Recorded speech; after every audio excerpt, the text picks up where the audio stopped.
Madame Cory's stay at SUKUNU school. Madame Cory arrived at the SUKUNU school on Friday, 1st May, marking the start of a stay focused on closely observing the children's daily life at both the school and the boarding facility and following up on their well-being. She wanted to see firsthand how their days unfold, how they are supervised, and especially how they are fed in order to understand the conditions in which they grow and learn.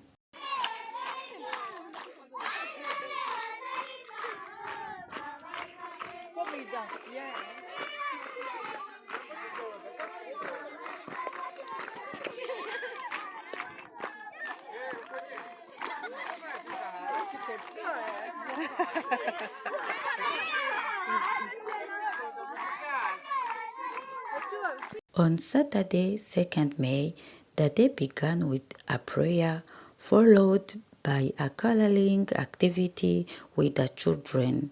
To lead the workshop, Madame Cory was joined by an illustrator, which made the session more engaging and interactive. The children were able to express themselves freely, and this first activity set a relaxed and calming tone for the rest of the visit.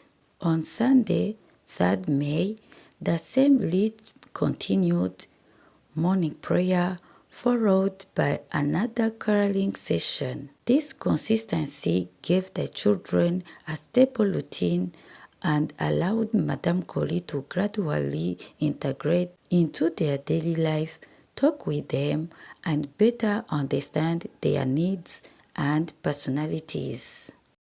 On Monday, 4th May, after prayer, the children, teachers, and other staff gathered for another coloring session. The teachers' presence encouraged informal discussions about the children's participation, their progress, and the overall organization of school life. On Tuesday, 5th May, featured a more formal meeting with the teaching staff. After prayer, the discussions centered on a key topic, differences which are especially significant at this school that welcomes pygmy children.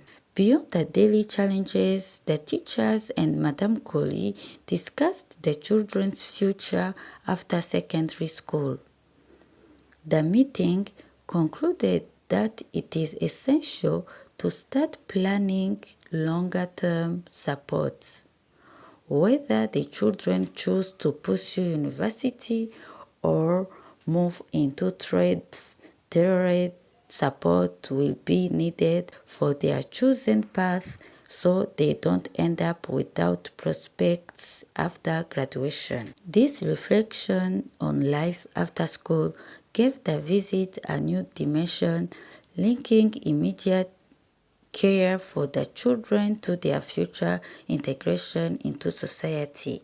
As on previous days, the day ended with a coloring activity with the children, bringing a lighter moment after the intensity of the discussions. On Wednesday, 6th May, Madame Cory was present at the school in the morning before departing for Bujumbura. This final time on seat closed out the week. Throughout the stay, Madame Cory was able to observe life at the school and boarding facility directly. She followed the daily routine, saw how the children are cared for, and checked on how they are fed. The purpose of this immersion was to carry out a concrete follow-up on their living and learning conditions beyond what written reports can provide.